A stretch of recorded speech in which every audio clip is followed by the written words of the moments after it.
By the fire's glow, the truth is always revealed. Welcome to the Fireside Casebook. The mist hung over the Sutherland Mountains like a damp grey woolen blanket, refusing to lift even as the clock in the village of Lochdubh struck 11. It was the sort of morning that suggested the world had given up on the idea of Tuesday and decided to remain in a state of perpetual drizzling limbo. PC Hamish Macbeth, however, found the weather quite satisfactory. It was perfect for poaching. Hamish stood by the banks of the River Anna, his lanky frame partially obscured by a cluster of dripping alders. His flaming red hair was tucked under a tattered salt and pepper flat cap, and his hazel eyes were fixed on a silver ripple in the dark water. Beside him, Lugs, a dog of uncertain ancestry and even more uncertain temperament, sat perfectly still.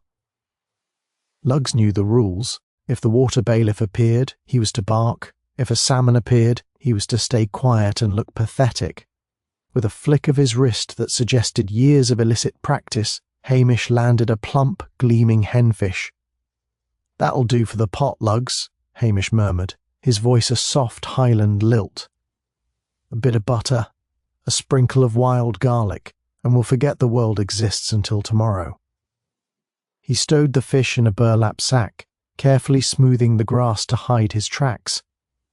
Hamish had no desire for a promotion, and certainly no desire for the efficient life of a city copper. If the authorities in Strathbane thought he spent his days patrolling the hills for criminals, he wasn't about to correct them, provided the criminals didn't interfere with his peace. His peace, however, was currently under threat from a force far more persistent than the Strathbane police. Mrs. Penelope Arbuthnot. As Hamish strolled back toward the village, carefully avoiding the main road, he saw the source of Lochdubh's recent collective migraine. A bright yellow Range Rover, a vehicle far too clean and far too wide for the single-track Highland roads, was parked crookedly outside the grocery store. Penelope Arbuthnot was a Sassenach of the most exhausting variety. A widow from Surrey with a voice like a silver trumpet and a bank balance that allowed her to treat the Highlands as her personal theme park. She had moved into the Larches 3 months ago. In that time, she had managed to complain about the smell of peat smoke, the lack of artisanal sourdough, and the disgraceful laziness of the local constabulary. "Police officer, Macbeth!" Hamish winced as the shrill cry cut through the mountain air. He did his best to look as if he had just come from a grueling mountain rescue rather than a riverbank. He adjusted his tie, which was held together by a safety pin, and put on his most vacant, helpful expression. "Good morning to you, Mrs. Arbuthnot," Hamish said, tipping his cap. "And a grand, misty morning it is. It's damp, Macbeth. It's miserably damp," she snapped, stepping out of the grocery store. She was dressed in head-to-toe designer tweed that made her look like a very expensive sofa. "And I had another prowler." "A prowler, is it?" Hamish asked, leaning against a stone wall with an air of deceptive indolence.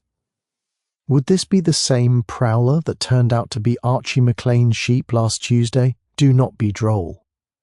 "This was a man. I saw a shadow near the library window at midnight.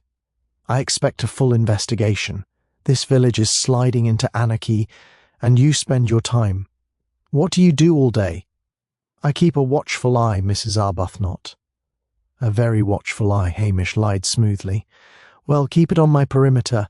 I am hosting a small bridge evening tonight for some civilized friends from the south. I won't have the evening ruined by local peeping toms or your general incompetence." She climbed into her yellow monstrosity and sped off, narrowly missing a stray chicken. Hamish watched her go, his eyes narrowing. He didn't like Mrs. Arbuthnot, but he also didn't like the way she had mentioned the library window. The Arbuthnot woman was a gossip, but she was also observant, a dangerous combination in a village where everyone had a small, private illegality they were trying to hide. "She's going to cause trouble, Lugs," Hamish sighed, adjusting the heavy sack on his shoulder. People who look through windows in Lochdubh usually find something they wish they hadn't, and people who talk about it, well, they rarely get invited back for tea. He turned toward his small police cottage, the smell of the hidden salmon reminding him that he was hungry.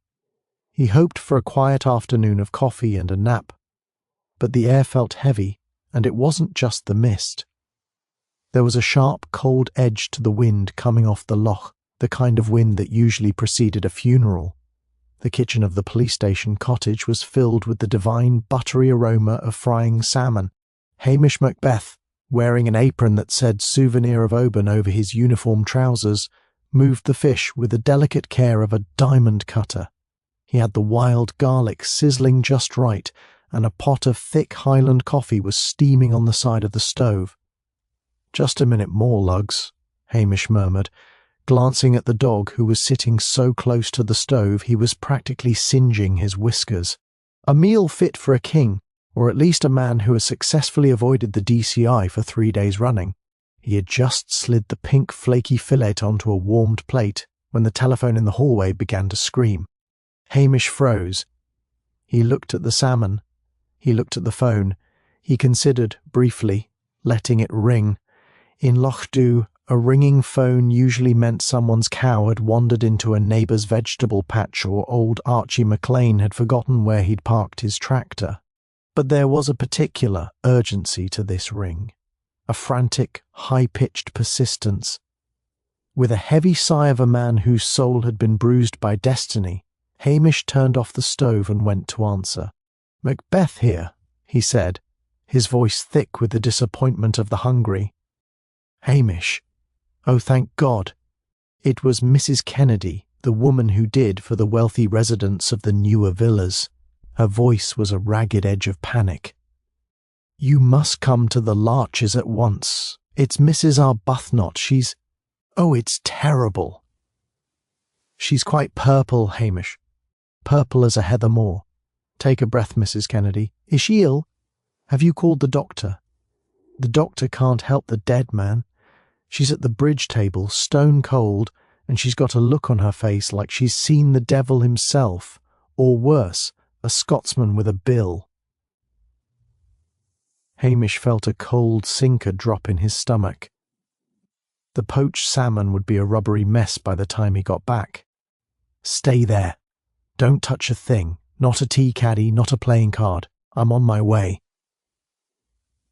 He hung up, grabbed his salt and pepper cap and whistled for Lugs.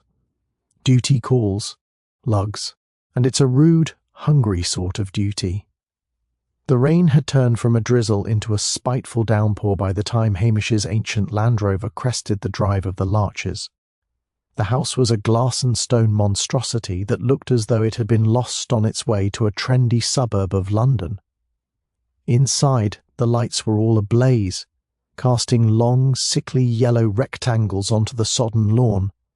Hamish entered through the front door, which Mrs. Kennedy had left standing open. He found the cleaner huddled in the hallway, clutching a bottle of smelling salts as if it were a holy relic. In the drawing room, she whispered, pointing a trembling finger. Hamish walked in, Lugs trotting at his heels. The room was stiflingly hot. Mrs. Arbuthnot had clearly been trying to bake the Highland damp out of her bones. In the centre of the room stood a folding bridge table covered in green baize. Penelope Arbuthnot was indeed purple. She was slumped forward, her face resting squarely in a large, decorative ceramic bowl of what appeared to be a greyish, lumpen paste. "Organic artichoke and truffle dip," Hamish muttered, recognising the scent of something expensive and unnecessary. The scene was absurd. She was wearing a flamboyant silk caftan with a peacock feather pattern, and her hand was still clutching a dummy hand of cards. The ace of spades was visible on top. One of her expensive Italian leather slippers had fallen off, revealing a toe with a bright neon pink pedicure that seemed to mock the solemnity of death. Hamish didn't move the body. He stood perfectly still, his hazel eyes roaming the room. He noted the 4 crystal glasses on a side table, 3 empty, 1 half full of an amber liquid that wasn't Highland malt. He noted the smell of a very specific floral perfume that didn't belong to the deceased. And he noted that the window Mrs. Arbuthnot had complained about, the one where she saw the prowler, was slightly unlatched, despite the driving rain.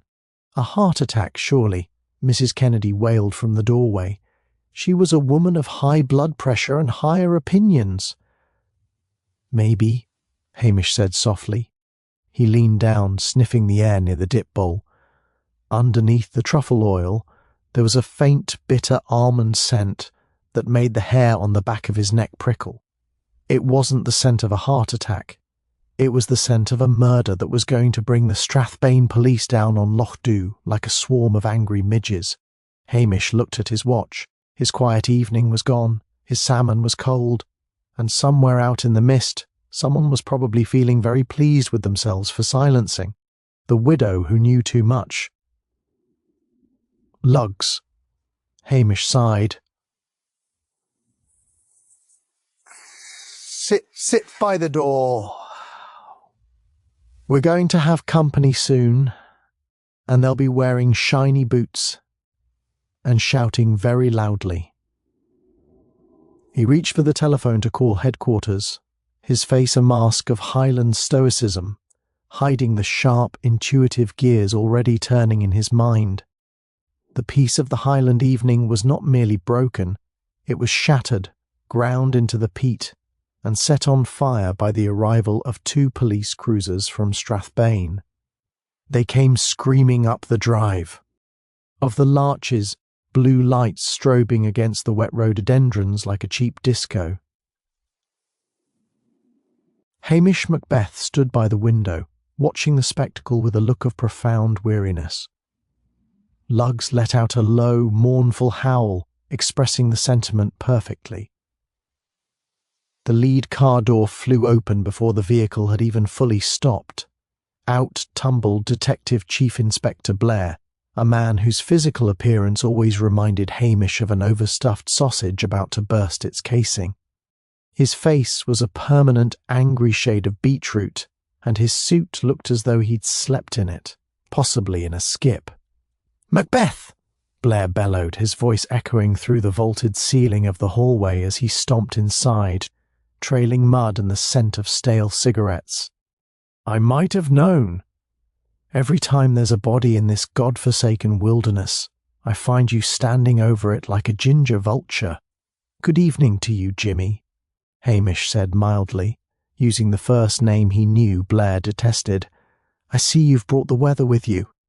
Blair shoved past him, nearly knocking Mrs. Kennedy over. He was followed by his 2 shadows, Detectives Anderson and McNabb, who looked equally displeased to be out of the city and away from their favourite pubs. "Don't evening me, you long-legged streak of Highland misery," Blair snapped, waddling into the drawing-room. He stopped dead, staring at the purple visage of Mrs. Arbuthnot still resting in the artichoke dip. "Good God! What happened here? Did she drown in the appetizers?" "I suspect poison, DCI," Hamish said, stepping into the room. "The scent of bitter almonds is quite strong, and I'll tell you what you suspect when I want your opinion, which will be never," Blair barked. He walked around the bridge table, his heavy boots scuffing the expensive rug. He didn't look at the half-filled glass or the slightly ajar window. Instead, his eyes fell on Mrs. Kennedy, who was trembling in the corner. "Who's this?" "The help?" "Mrs. Kennedy, sir. The poor," woman squeaked. "I found her." Blair narrowed his small, piggish eyes. "Found her, did you? Or did you find that she'd finally noticed you were stealing the silverware? It's a classic, the disgruntled domestic. You probably slipped something in her gin when she wasn't looking." "I would never," Mrs. Kennedy wailed. She was a difficult woman, surely, but I've a soul, Mr. Policeman. "Save it for the station," Blair sneered. He turned back to Hamish, a triumphant, nasty grin spreading across his face. "There's your murderer, Macbeth. Open and shut. Another brilliant piece of detection by the Strathbane CID. We'll take her in, get a confession by midnight, and be back in our own beds while you're still trying to figure out which end of the sheep is which. "It seems a bit fast, Jimmy," Hamish said, his voice dropping into a deceptively slow, thick Highland drawl. "I was just thinking about the bridge game. There were 4 glasses, you see. Mrs. Arbuthnot was playing with 3 other people. And the window was open because it's hot in here, you fool," Blair screamed, his face turning an even deeper shade of purple than the corpse. "And the guests probably ran off in a panic when the old bird kicked the bucket. It's obvious. Mrs. Kennedy here saw her chance, poisoned the dip, and now she's playing the innocent biddy act. It's pathetic. You're pathetic." Blair leaned in close to Hamish, poking a meaty finger into his chest. "Listen to me, Macbeth. You are a village constable.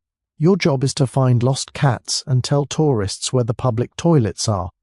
This is a murder investigation, real police work. Why don't you take your mangy cur and go find a ditch to fall into?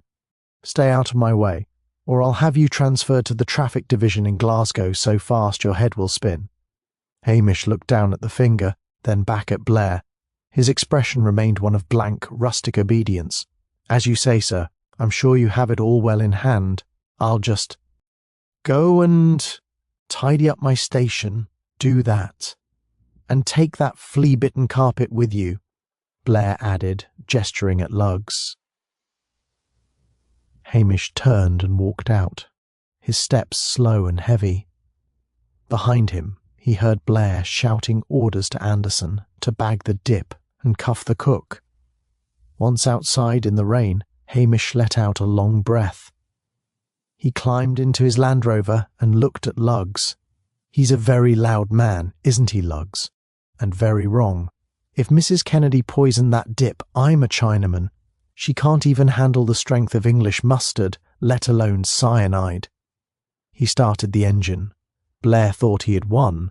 He thought he could bully the village into a quick arrest so he could get back to his comforts. But Hamish knew the people of Lochdubh, and he knew Mrs. Arbuthnot's civilised friends weren't the type to run away just because someone died.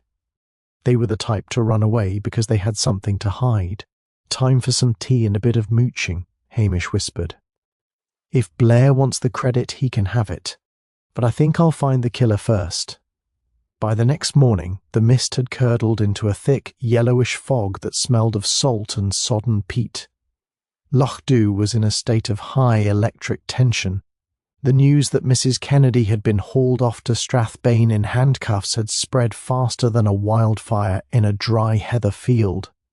To the locals, the idea of Mrs. Kennedy, a woman who apologised to chairs when she bumped into them, being a cold-blooded poisoner was the funniest thing to happen since the minister's trousers had split at the Highland Games. Hamish Macbeth, however, wasn't laughing. He knew that as long as Blair had a suspect, the DCI would stop looking for the real killer. And if the real killer wasn't found, Hamish would eventually be blamed for local negligence. He began his morning at Patel's grocery and curry shop. It was the unofficial intelligence headquarters of the village.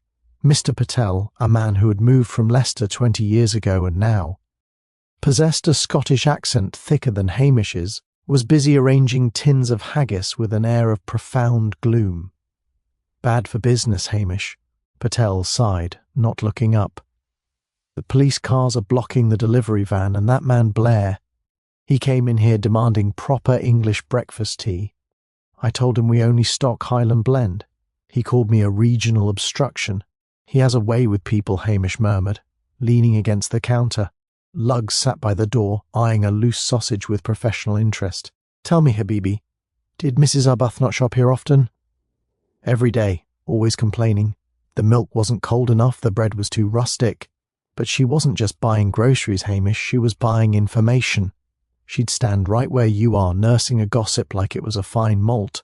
She wanted to know who was behind on their bills, who was seeing the doctor in secret, and especially about her bridge friends from the south." Hamish straightened up, his eyes sharpening. "The bridge friends? Captain Davenport, Lady Splinter, and that young fellow Julian, the very ones. She called them her circle, but she talked about them like they were bugs under a glass. She told me last week that Lady Splinter's noble blood was running a bit thin on credit, and that the captain's war stories had more holes in them than a sieve. She said she had a surprising announcement for their game last night. Hamish nodded slowly. A surprise, eh? And not the pleasant kind, I'd wager. He mooched a small bag of peppermint creams, not that he intended to pay for them just yet, and headed toward the Lochdubh Arms. He didn't go inside the main bar where Blair's men were likely nursing half-pints and grumbling. Instead, he slipped into the back kitchen. The cook, Jessie, was a woman whose temper was as hot as her stove. She was currently battering a piece of haddock with unnecessary violence. "Sit down, Macbeth," she barked. "You look like a haunted rake." "Drink this." A mug of tea, dark and strong enough to dissolve a spoon, was shoved in front of him, followed by a plate of warm, floury scones. Hamish took a long, appreciative sip. This was the real police work, the slow, rhythmic accumulation of village truths. "The Arbuthnot woman was here 3 nights ago," Jessie said, wiping her hands on her apron. "Having dinner with that Captain Davenport. He's a posh sort, all old boy this and dash it that. But I saw them in the corner. He wasn't dashing anything. He looked like he wanted to crawl under the table." She was leaning in, whispering, tapping a little leather notebook she kept in her handbag. "He went white as a sheet, Hamish. Then he tried to grab the bag, and she just laughed. A nasty, trilling little laugh." "A notebook?" Hamish asked, his mind flashing back to the drawing room at the Larches. He hadn't seen a notebook. He'd seen the dip, the cards and the glasses. But no notebook. A little black thing with a gold clasp. She treated it like a Bible. Hamish finished his scone in 3 large bites. The picture was becoming clearer and darker. Penelope Arbuthnot hadn't just been a nosy neighbour. She had been a predator. She had spent her wealth and her time unearthing the rot in the lives of her civilized friends, and she had likely been preparing to use that notebook to perform a final public execution of their reputations during the bridge game. The prowler she had seen hadn't been a local thief. It had been one of her friends, desperate to recover the evidence of their shame. "Thanks for the tea, Jessie," Hamish said, standing up and brushing crumbs from his uniform. "You going to get that poor Kennedy woman out of the clink?" Jessie asked. "Blair's been telling everyone she's already confessed. The lying toad. Blair couldn't find a confession in a prayer book," Hamish said grimly. "But I need more than gossip to stop him. I need to know what was in that book, and I need to know why." Someone thought a bowl of artichoke dip was the perfect place for a murder. As he stepped back out into the fog, Hamish felt the familiar, low-grade dread of a man who knew he was about to have to do some actual work. But first, he had a more delicate matter to attend to. He needed to see Priscilla. The road to Tommel Castle was a winding, treacherous ribbon of grey macadam that hugged the side of the mountain. It was the sort of driveway that demanded a Bentley or a sturdy horse. Hamish's Land Rover, which currently smelled like wet dog and forgotten fish scales, felt like an insult to the manicured gravel. Hamish parked near the servants' entrance, habitual modesty, but he was intercepted before he could even kill the engine. Priscilla Halberton Smythe was walking across the lawn, looking effortlessly elegant in a Barber jacket and Wellingtons that probably cost more than Hamish's entire wardrobe. Her blonde hair was damp from the mist, and she looked, as she always did to Hamish, like a piece of fine porcelain that had somehow survived a gale. "Hamish," she said, a small, knowing smile playing on her lips.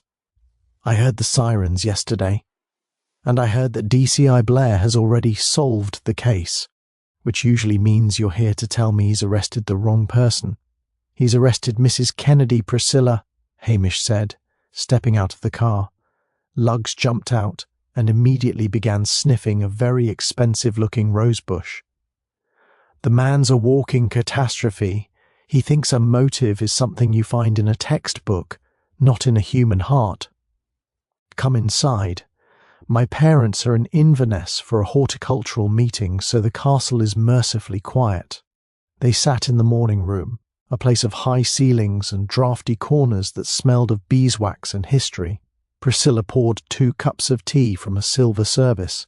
Hamish felt particularly gangly and awkward in the velvet cushioned chair, his large hands looking like shovels against the delicate china. The Arbuthnot. Woman, Priscilla began, leaning back. She was a poisonous creature, Hamish. She didn't just like gossip, she liked leverage. She tried to befriend me when she first arrived, offering to help with charity auctions, but all she wanted to know was who was selling off the family silver and who was drinking too much at the hunt balls. I heard about a notebook, Hamish said, blowing on his tea, a little black one with a gold clasp. Priscilla's expression tightened. Yes, the Black Book of Lochdubh, she called it.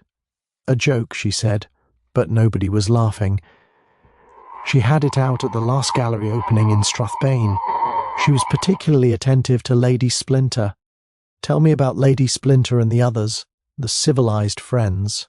Priscilla sighed, her gaze drifting to the window. It's the usual tragedy of the upper middle class, Hamish. Lady Splinter has a title that is 600 years old and a bank account that is exactly 0. She lives in that crumbling manor house in the glen, selling off a Chippendale chair every time she needs to pay the heating bill. She's terrified of being found out by the county set. And the captain? Davenport? He's a captain, the way I'm a Russian ballerina. He was in the Pay Corps for 6 months before being asked to leave under a cloud involving a gambling debt. He trades on the uniform and the moustache, but Penelope Arbuthnot knew his real history. She told me once she found his name on a list of disgraced officers in an old London archive. And Julian? Hamish asked. The young man? Julian Vane? The nephew? He's actually a failed actor who Penelope kept around as a sort of social secretary. Or a pet. He's charming, penniless, and utterly dependent on her. If she died and left him nothing, he'd be back to waiting tables in Soho by Friday. Hamish set his cup down. So we have 3 people, all of whom were being squeezed by a woman who enjoyed the squeeze more than the money. They were all at that bridge table. And yet none of them stayed to help. They vanished into the fog. There's one more thing, Hamish, Priscilla said, her voice dropping. Lady Splinter is a fanatic about health. She's one of those people who carries her own sweeteners and herbal teas everywhere because she's allergic to everything. But specifically, she's allergic to nuts, cashews, walnuts, and especially almonds. Hamish sat very still. Is that so? She carries a little silver pillbox, not just for her allergies, but for her nerves. She's quite vocal about it. If there was even a hint of almond in that dip, she wouldn't have gone near it. But Mrs. Arbuthnot ate it, Hamish mused. The woman who hosted the party, the woman who knew everyone's secrets.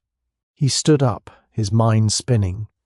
The bitter almond scent he detected wasn't necessarily from the dip itself. It could have been the poison, cyanide, which smells of almonds. But why would someone use a poison that smelled like the one thing a primary suspect was known to avoid? You're thinking again, Hamish, Priscilla said softly. It's a dangerous look for a village policeman. Blair prefers you with that blank oatmeal expression. Blair can have the expression, Hamish said, moving toward the door. I need to find out where that notebook went. If it wasn't on the body, it's either with the killer or hidden in that house. And I suspect our Sassenach friends aren't as far away as Blair thinks they are. As he walked back to his Land Rover, the wind whistled through the castle turrets. He had the clues: a fake captain, a broke aristocrat, a desperate actor, and a missing book. It was a recipe for murder, and Hamish Macbeth was the only one who realized the oven was still hot. The following morning the sun made a brief apologetic appearance, illuminating the puddles in the village square. However, the atmosphere in Lochdubh was anything but bright. DCI Blair had set up a command centre in the back room of the Lochdubh Arms, which mostly involved him shouting into a mobile phone while consuming vast quantities of the hotel's bacon rolls. "I've got him, McNab. It's a lock," Blair's voice carried through the thin walls, vibrating the framed photographs of prize-winning salmon in the hallway. Hamish Macbeth, who had been quietly nursing a cup of tea in the corner of the bar, shared a look with Lugs. The dog gave a low, cynical huff. Blair burst into the bar, his face the colour of a ripe plum. He spotted Hamish and sneered. "Still here, Macbeth? I thought I told you to go find a sheep to talk to. Well, you can stop your intuition right now. We found the weapon, or the container anyway." "Is that so, Jimmy?" Hamish asked, his voice a model of rustic curiosity. "We found a bottle of extra-strength silver polish in Archie McLean's shed, the same brand found in the Arbuthnot kitchen, but this one was laced with cyanide. And we found Archie's lucky poaching cap in the shrubbery right outside the drawing-room window. The prowler she saw was that thieving Highlander, and he came back to finish the job because she'd caught him red-handed." Hamish sighed. Archie McLean was a poacher, a liar, and a man who treated the concept of private property as a personal challenge, but he wasn't a murderer.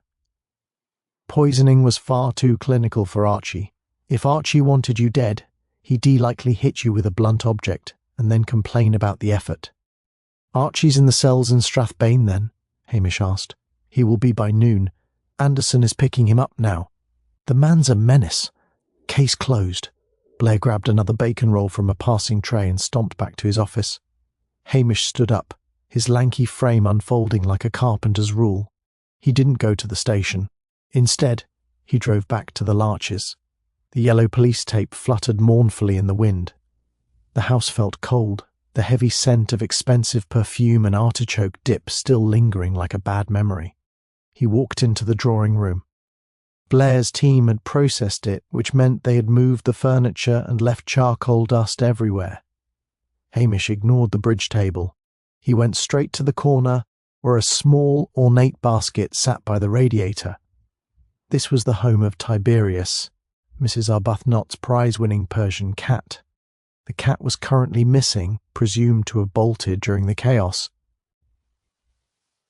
But as Hamish knelt by the basket, he noticed something odd.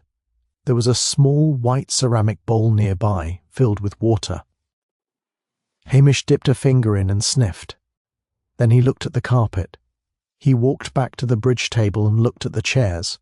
Specifically, the chair where Lady Splinter had sat. Beneath the table, caught in the heavy pile of the Persian rug, was a tiny, shimmering object. He picked it up with a pair of tweezers he kept in his pocket. It was a fragment of a silver-backed pill, but that wasn't what cleared Archie. Hamish walked over to the window, the one where the prowler had been seen. Blair had pointed to a set of heavy, muddy boot prints in the flowerbed outside. They were indeed Archie's size, a broad, sturdy 10. "Lugs," Hamish called. "Tell me what you see." Lugs trotted over and sniffed the prints. Then he did something peculiar. He ignored the prints entirely and began digging at a spot 3 feet to the left, under a thicket of overgrown ivy. He pulled out a crumpled, mud-stained silk scarf. It was a pale, elegant lavender. Hamish picked it up. It didn't belong to Mrs. Arbuthnot. She hated lavender. It was the exact shade Lady Splinter had been wearing in her publicity photos for the Highland Preservation Society. But more importantly, Hamish looked at the Archie footprints again. He knelt in the mud, ignoring the dampness seeping into his trousers. He noticed the depth of the heel. Archie McLean has a heavy limp in his left leg, Lugs.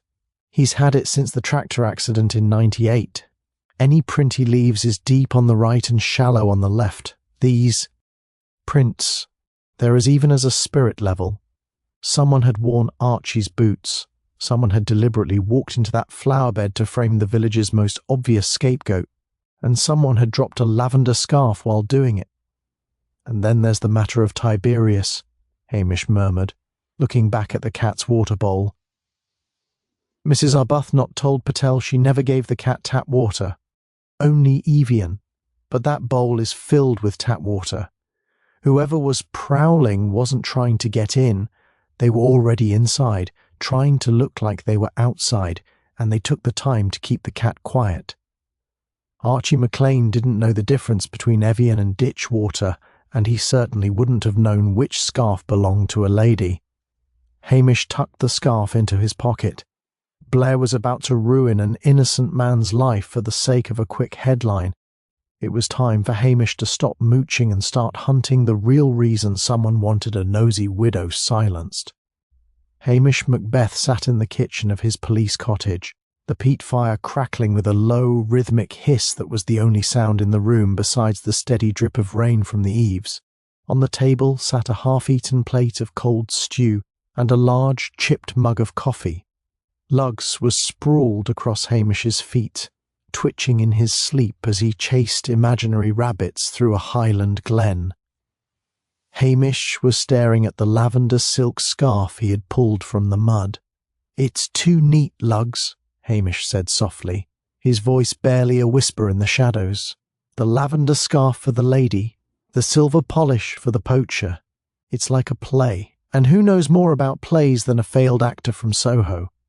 He leaned back, his mind wandering away from the forensic evidence, which Blair was currently busy contaminating, and toward the human mess of it all. In his experience, people in the Highlands didn't kill for millions of pounds. They killed because someone laughed at them in the pub, or because a neighbour's hedge was 6 inches too high, or because a long-buried secret was about to be dragged into the unforgiving light of day. Mrs. Arbuthnot hadn't just been a nosy woman. She had been a director. She had gathered these people, the fake captain, the bankrupt lady, and the dependent nephew, and she had been running them like a private theatre company. He thought back to what Jessie the cook had said about the little black notebook, the black book of Lochdubh.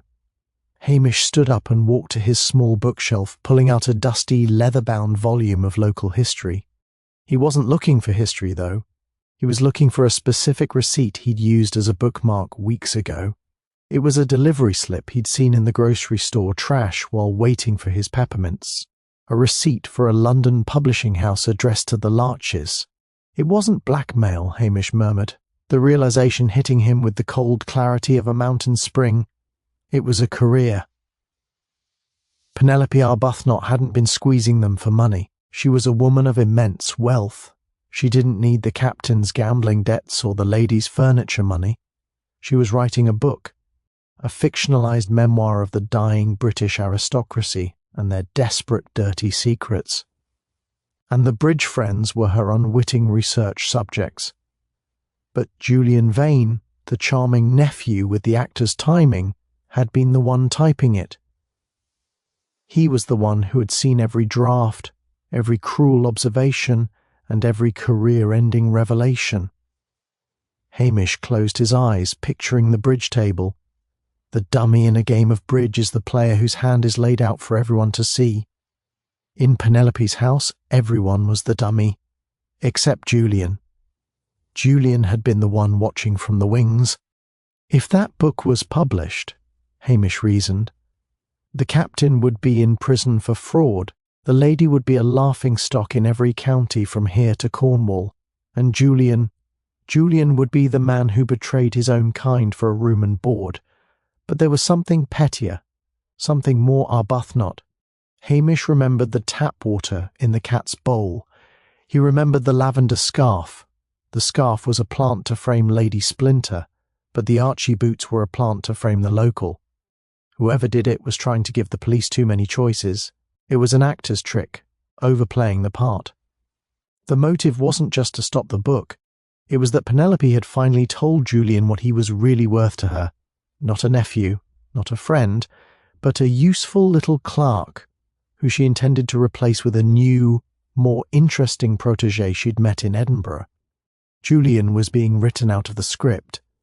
She was going to fire him, Hamish said to the empty room. After the bridge game, she told him he had served his purpose and he could go back to the gutter. And Julian, who had spent months polishing her prose and fetching her gin, decided he'd rather be a wealthy heir than a discarded servant. The murder hadn't been a grand tragedy. It was a fit of pique from a man who had been treated like a pet for too long. Hamish checked his watch.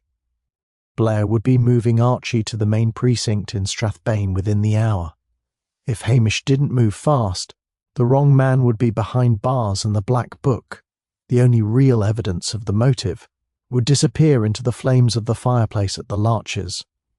"Lugs," Hamish said, grabbing his salt and pepper cap. "We need to go back to the hotel. It's time to start a rumour. A very specific, very nasty rumour." He didn't look like a man about to solve a murder. He looked like a man who was vaguely annoyed that he had to go back out into the rain. But as he stepped into the Land Rover, his hazel eyes were hard and bright. The stupid Highland policeman was about to put on a performance of his own. The public bar of the Lochdubh Arms was thick with the scent of damp wool, spilled ale, and the aggressive arrogance of DCI Blair. The DCI was leaning against the mahogany counter, a glass of whiskey in one hand and a pickled egg in the other, holding court for a group of weary-looking subordinates. "And that, gentlemen, is why the city man always wins," Blair proclaimed, his voice booming toward the rafters. While Macbeth here was probably counting clouds, we were following the physical evidence. Archie McLean's boots don't lie. Case closed. We'll be out of this drizzle and back to civilization by tomorrow morning. Hamish Macbeth sat in a dark corner, looking particularly pathetic. He was cradling a half-empty mug of lukewarm tea, his shoulders slumped, and his cap pulled low over his eyes. Beside him, Lugs looked equally defeated, his chin resting on his paws. Julian Vane, the nephew, was sitting at a nearby table, nursing a gin and tonic with a look of pale, elegant mourning. "Aye, Jimmy, you're a marvel," Hamish said, his voice a slow, thick Highland drawl that sounded like it was struggling to clear a fog. "A regular Sherlock. I suppose it's all over then. No need for me to worry about that package Mrs. Arbuthnot mentioned at the post office." The room went very still. Julian Vane's hand paused, the lime in his glass bobbing against the ice. Blair turned, his face darkening. "Package? What bloody package, Macbeth?" "Oh, just something she mentioned to Mrs. Gillespie, the postmistress," Hamish said, waving a vague, dismissive hand. "A safety deposit," she called it. "A second copy of her big book to be mailed to her lawyer in London, if anything. Well, if she didn't pick it up by Wednesday. But since you've caught Archie, I suppose it's just a lot of old papers. Not worth the walk through the rain." Julian Vane's knuckles turned white as he gripped his glass. "Papers?" Blair scoffed, though his eyes darted toward Julian. "We don't need papers. We have forensic footprints, you great Highland galoot. Stop trying to complicate things with village gossip. Mrs. Gillespie is probably senile." Likely so," Hamish agreed, standing up with a loud, theatrical yawn. "And anyway, the post office is locked up tight tonight. Mrs. Gillespie's gone to see her sister in Bonar Bridge. She won't be back until tomorrow. I told her I'd keep an eye on the place, but truthfully, Lugs and I are headed for a long nap. The key's just under the loose stone by the back door. Mrs. Gillespie always leaves it there for me in case of emergencies, but I'm too tired to be bothered." "You're a disgrace to the uniform," Blair spat, turning back to his whiskey. "Go on then. Go to sleep. I'll handle the paperwork in the morning." Hamish tipped his cap to the room, his eyes grazing Julian Vane's face for a fraction of a second. The young actor was staring into his gin, his face a mask of calculated indifference, but Hamish noticed the slight tremor in the man's breathing. Hamish walked out of the hotel and into the biting night air. The rain had ceased, replaced by a sharp, crystalline frost that made the stars look like shards of ice. He didn't head for his Land Rover. Instead, he and Lugs walked toward the small stone building that housed the Lochdubh post office and general stores. "He'll come, Lugs," Hamish whispered, his voice losing its slow rural edge. "An actor can't stand a loose end. He thinks I'm a fool who just gave him the key to his salvation. He thinks Blair is a loudmouthed idiot who won't notice a thing. And he's half right. Hamish reached the back of the post office. He didn't use a key, he simply pushed the door, which he had accidentally failed to lock earlier that afternoon. Inside, the room smelled of ink, old paper, and floor wax. He took up a position behind the heavy sorting desk, a shadows-draped vantage point that gave him a clear view of the back entrance. He didn't have a gun. He didn't even have a pair of handcuffs. He'd left those in the kitchen drawer at home. What he had was a heavy, old-fashioned flashlight and a deep, intuitive knowledge of how a man moves when he thinks he's getting away with murder. "Now we wait," Hamish said, patting Lug's head. "The mouse is hungry, and we've laid out a very tempting piece of cheese." Minutes turned into an hour. The only sound was the ticking of the wall clock and the distant, rhythmic shush of the loch against the pier. Then, a faint scuff of leather against stone. A shadow blocked the moonlight in the doorway. Someone was moving with practiced, silent grace. A flashlight beam, thin as a needle, began dancing across the mail cubbies, searching for the safety deposit that didn't exist. Hamish watched as the figure moved deeper into the room, their breathing shallow and jagged. The figure reached the desk and began frantically pulling at the drawers. "Searching for your future, Mr. Vane?" Hamish's voice rang out, cold and clear as a mountain stream. He clicked on the heavy flashlight, bathing Julian Vane in a blinding, unforgiving circle of white light. The young man froze, his face twisted in a snarl of panicked rage, a heavy brass paperweight clutched in his hand like a weapon. For a heartbeat, the only sound in the cramped post office was the ticking of the wall clock and the ragged, shallow breathing of a man who realized the stage lights had been turned on before he was ready for his cue. Julian Vane stood frozen in the beam of Hamish's torch, the heavy brass paperweight trembling in his hand. The elegant, sophisticated nephew had vanished. In his place was a cornered animal with a Soho snarl.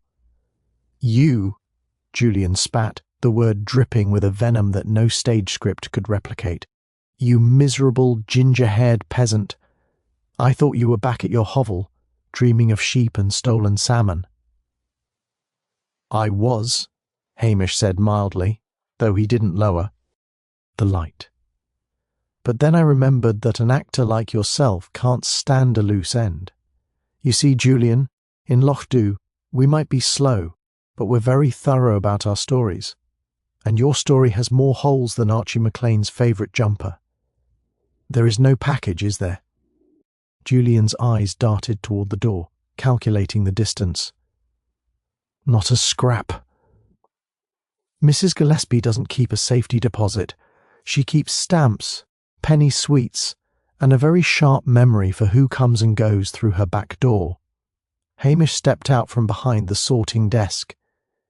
He looked lanky and awkward, his uniform slightly too big for his frame, but there was a sudden, hard stillness in his posture that suggested he was far from the lazy copper Blair so often mocked. "You can't prove a thing," Julian hissed, his voice rising in pitch. "Blair has the boots. He has the scarf. He has the motive with that wretched woman in the cells. I'm the grieving relative, you fool. Who are they going to believe?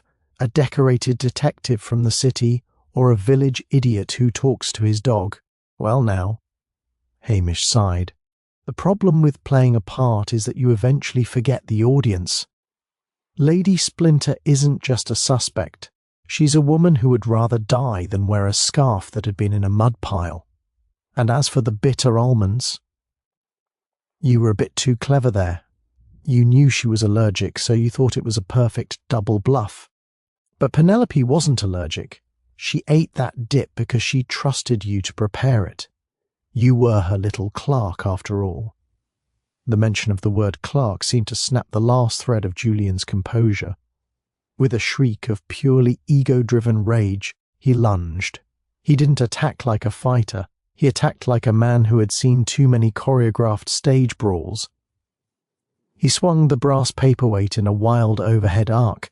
Hamish, who had spent his youth wrestling rams and navigating the slick, treacherous rocks of the Sutherland coast, moved with a deceptive, fluid speed.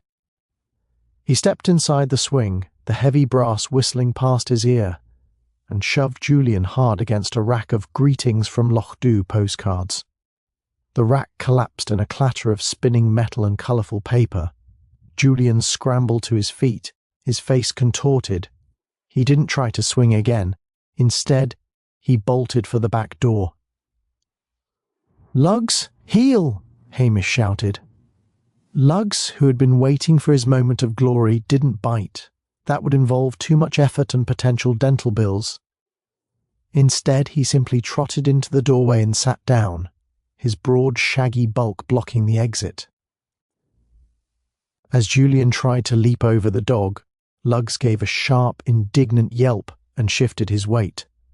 Julian tripped, his designer loafers sliding on the waxed linoleum, and he went down hard, his chin hitting the edge of a mail crate with a sickening thud.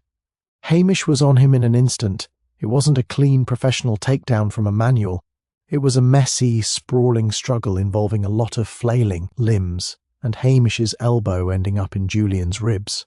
"Get off me," Julian wheezed, trying to claw at Hamish's face. "Stay still, man." Hamish grunted, pinning Julian's arms behind his back with a strength that surprised the younger man. "You're ruining a perfectly good uniform, and I've already had a very long day." Hamish reached into his pocket and realised with a pang of annoyance that he really had left his handcuffs at home. He looked around, spotted a roll of heavy-duty packing twine on the counter, and made do. It wasn't elegant, and it certainly wouldn't pass inspection in Strathbane, but by the time he was finished, Julian Vane was bundled up like a Christmas parcel, intended for a very distant and unpopular relative. "There," Hamish said, sitting back on his haunches and wiping a smear of dust from his forehead. "Lugs, keep an eye on him. If he tries to act his way out of those knots, give him a growl." Julian lay on the floor, surrounded by scattered postcards. Of the loch he so despised, he looked small, pathetic, and utterly defeated. "Why?"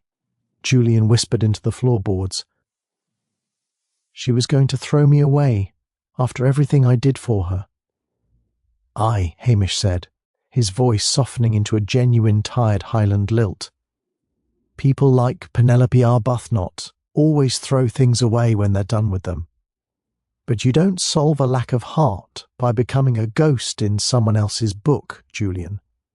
You just end up a footnote in a police report." Hamish stood up and walked to the telephone on the wall. He had a murderer, he had a confession by way of a frantic break-in, and he had a very messy post office to explain. But most importantly, he had to call Blair. He dialed the number for the Lochdubh Arms, a small, mischievous smile tugging at the corners of his mouth. "Hello? Jimmy?" "Aye, it's Macbeth. I'm sorry to wake you, but I think you might want to come down to the post office. I found that package we were talking about, and it's making a terrible noise." The blue lights of the police cruisers were once again strobing against the stone walls of Lochdubh, but this time they felt less like an invasion and more like a theatrical finale.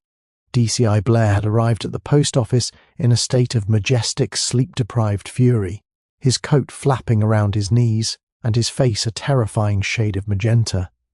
He stood over the trussed-up Julian Vane, who was still surrounded by scattered postcards of the misty quiring and traditional Highland cattle.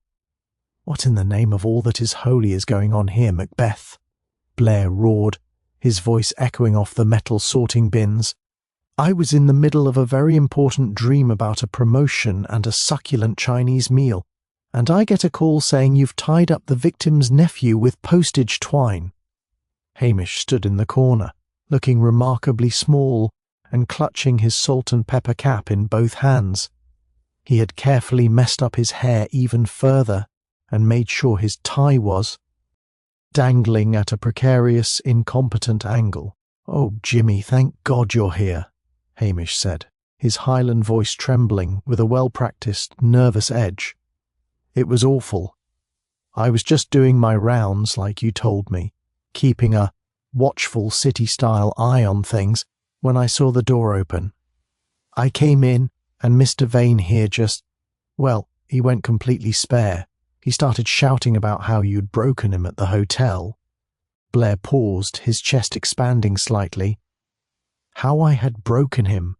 Hamish lied smoothly, his eyes wide with feigned admiration. He said your interrogation in the bar, the way you stared him down while eating that pickled egg. It was too much for his nerves. He said he knew a master of the craft, like Detective Chief Inspector Blair would see through his actor's tricks in a matter of hours. He came here to find a book he'd hidden, something to prove his innocence. But he was so rattled by your psychological pressure that he tripped and knocked himself silly. Blair looked down at Julian, who was currently groaning and trying to blink the dust out of his eyes. The DCI's ego, always a hungry beast, began to purr. Rattled him, did I? Blair muttered, straightening his waistcoat. Well, I suppose I was a bit intense. It's the Strathbane method. You wouldn't understand it, Macbeth. It's about the gaze, the unrelenting gaze of justice. Exactly, sir. That's exactly what he said. Hamish gushed, looking as though he might ask for Blair's autograph. I only tied him up because I didn't want him to wander off and hurt himself before a real policeman could take over. I nearly botched the whole thing, really. I tripped over Lugs twice. If you hadn't laid the groundwork with your brilliant questioning, he'd probably have slipped right past a simple village copper like me. Blair turned to McNab and Anderson, who were standing by the door with expressions of profound disbelief. You hear that? The suspect was under so much psychological duress from my presence that he cracked. It's a classic case of Blair-induced collapse. Get him into the car and find that notebook Macbeth mentioned. It'll be the cherry on the cake for the chief constable. But what about Archie McLean, sir? McNab asked tentatively. He's still in the holding cell. Let him go. Blair waved a dismissive hand. I knew all along he was just a diversion. I was using him to make Varn feel overconfident. It's called the Judas Goat strategy. Extremely advanced. I'll write it up in the report. Hamish watched as Julian was hauled away. The young man tried to speak, to perhaps mention that Hamish had actually set a trap, but Blair silenced him with a barked, "Save your rehearsals for the jury, Sonny Jim. You're dealing with the Strathbane CID now." As the cruisers began to pull away, Blair paused at the door. He looked at Hamish with a mixture of pity and triumph. "You're a lucky man, Macbeth. If I hadn't been here to provide the intellectual heavy lifting, you'd have had a riot on your hands. But don't worry, I'll make sure your name is mentioned, somewhere in the footnotes. Assisted with the physical restraint or something like that." "That's very kind of you, Jimmy," Hamish said, tipping his cap. "I just want to make sure the credit goes where it's due. A man of your talents deserves the front page of the Strathbane Gazette." "The front page?" I'm thinking the Daily Record," Blair said, climbing into his car with a self-satisfied grunt.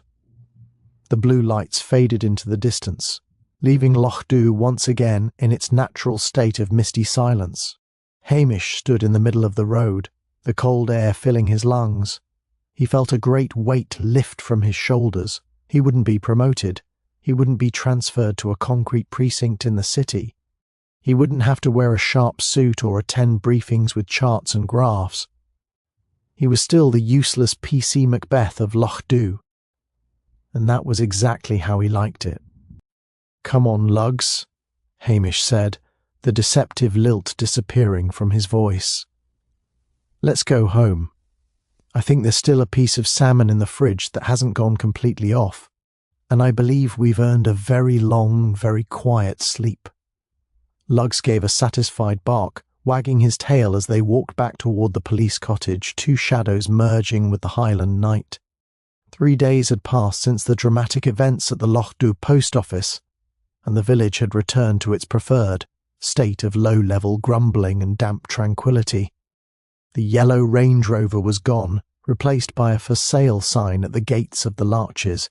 The sensationalists from the city newspapers had retreated back to the south, their notebooks filled with quotes from DCI Blair and their lungs filled with more Highland mist than they had bargained for. Hamish Macbeth stood in Patel's grocery and curry shop, staring at the front page of the Strathbane Gazette. Blair's brilliant bluff, city detective snooze Sassenach killer. There was a large, grainy photograph of Blair looking sternly into the camera, one hand resting on his belt as if he were protecting the very concept of law and order. The article mentioned that PC Hamish Macbeth had provided administrative support during the final apprehension. Administrative support, Mr. Patel chuckled, sliding a packet of tea across the counter. Is that what they're calling? Wrestling an actor into a pile of postcards these days, Hamish? It's a very difficult job, Habibi, Hamish said with a small secret smile. The paperwork alone is enough to give a man a migraine. I'm quite happy to let the DCI handle the brilliance. It keeps him from looking too closely at the riverbank when the salmon are running. Speaking of which, Patel lowered his voice. Archie McLean was in here earlier. He wanted me to tell you that the police cells in Strathbane are drafty and the porridge is criminal. He's back in his shed and I believe he's already eyeing the minister's prize-winning cabbages. Nature is healing, then, Hamish remarked. As he stepped out of the shop, the air was crisp and smelled of wood smoke and the incoming tide. He saw Mrs. Kennedy walking down the street, her head held higher than it had been in years. Having been a prime murder suspect had given her a certain dark celebrity in the village. She was no longer just the help, but a woman who had survived the clutches of the Strathbane CID.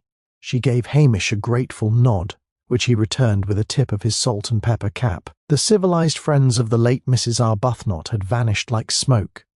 Lady Splinter had shuttered her manor and retreated to a cousin's estate in Cornwall, her lavender scarves tucked away in shame. Captain Davenport had been advised by Blair to find a new town to play soldier in, and Julian Vane was currently awaiting trial, his acting career finally reaching its tragic, permanent finale in a prison cell. Hamish climbed into his Land Rover and drove slowly back to his cottage. He passed the gates of Tommel Castle and saw Priscilla's car heading toward the village. She slowed down, her window sliding down to reveal those cool, discerning eyes. "I see you're still a useless village constable, Hamish," she said, her voice light with affection and a touch of irony. "Aye, Priscilla, I failed upward into a state of total obscurity. It was a narrow escape. The superintendent called the castle yesterday, looking for you." He seemed confused as to why Blair got all the credit when the witness statements mentioned a lanky red-haired man doing all the heavy lifting. Hamish winced. "I told him it was a case of mistaken identity, probably a local fisherman Blair had deputized in the heat of the moment." Priscilla laughed, a sound like clear water over stones. "You're an impossible man, Hamish Macbeth. But I suppose Lochdubh wouldn't be the same if you were actually efficient. Come by for a drink on Sunday? My, father wants to know if you can do anything about the deer eating his hydrangeas." "I'll see what I can do," Hamish promised. Back at the police cottage, the fire in the peat stove was a glowing heart of warmth against the encroaching evening. Hamish took off his boots, sighed with a pleasure that bordered on the religious, and set a heavy pot of mutton stew on the iron plate. Lugg stretched out on the rug, his tail giving a single, contented thump against the floorboards. On the table sat a small leather-bound notebook with a gold clasp, the real Black Book of Lochdubh. Hamish hadn't given it to Blair. He'd found it tucked inside the lining of Tiberius the cat's travel carrier while he was tidying up. He flicked through the pages. It was full of Penelope Arbuthnot's sharp, cruel observations about everyone from the provost to the postman. It was a record of every petty secret and human failing in the glen. Hamish didn't read it. He didn't need to. He knew these people, their kindnesses, their small illegalities, and their hidden heartaches. He didn't need a book to tell him who they were. With a deliberate movement, He lifted the lid of the peat stove and dropped the notebook into the flames. He watched as the leather curled and the gold clasp blackened, the secrets of Lochdubh turning into harmless grey ash that would eventually drift out over the mountains. "Peace and quiet, lugs," Hamish murmured, pouring himself a thick, dark mug of coffee. "That's the only thing worth catching in this world." The wind whistled down the chimney, a lonely Highland sound that spoke of ancient hills and deep, dark lochs. But inside the cottage there was only the smell of stew, the warmth of the fire, and the satisfied silence of a man who had successfully remained exactly where he wanted to be. The following morning, the sun decided to make a more committed appearance, burning through the lingering Sutherland mist until the waters of the loch sparkled like beaten silver. It was a grand day, the kind that tourists wrote home about, but for the locals it was simply the right kind of weather for hanging out the washing and wondering if the price of diesel would ever drop. Hamish Macbeth was seated on the bench outside the Lochdubh Arms, nursing a mug of coffee that was more chicory than bean but warm enough to satisfy. Lugs was at his feet, contentedly chewing on a discarded bone that had likely belonged to one of the hotel's Sunday roasts. The village was unusually quiet. The circus of police vans and press cars had departed, leaving nothing behind but a few muddy tyre tracks and a significantly depleted supply of whiskey at the bar. The only reminder of the drama was the discarded remains of a London newspaper on the bench beside Hamish. The headline, "Blair's Highland Heroics," was already starting to yellow in the sun. "I see the great man has finally left us," a voice rasped. Hamish looked up to see Archie MacLean standing there, looking remarkably unrepentant for a man who had narrowly escaped a life sentence for murder. He was carrying a fishing rod and a burlap sack that was already suspiciously heavy. "Aye, Archie." "He's back to the city to tell everyone how he tamed the wild Highlanders," Hamish said, a dry glint in his hazel eyes. "I hear he's even looking into a book deal of his own." Archie spat on the gravel. "A book deal? That man couldn't write a grocery list without getting the spelling wrong. He nearly had me in the stones, Hamish. If it hadn't been for your, well, whatever it is you do while you're leaning against walls." "I do very little, Archie, as everyone keeps telling me," Hamish replied mildly. "But it's a very busy sort of little. By the way, I'd keep that sack away from the water bailiff. I hear he's in a foul mood today." "He's always in a foul mood," Archie grunted, but he shifted the bag to his other side anyway. "Thanks, Hamish, for the administrative support." As Archie shuffled off toward the glen, the hotel's telephone rang. A moment later, Mrs. MacLean, the proprietor's wife, stuck her head out the door. "Hamish, it's the superintendent from Strathbane. He sounds like he's got a bee in his bonnet."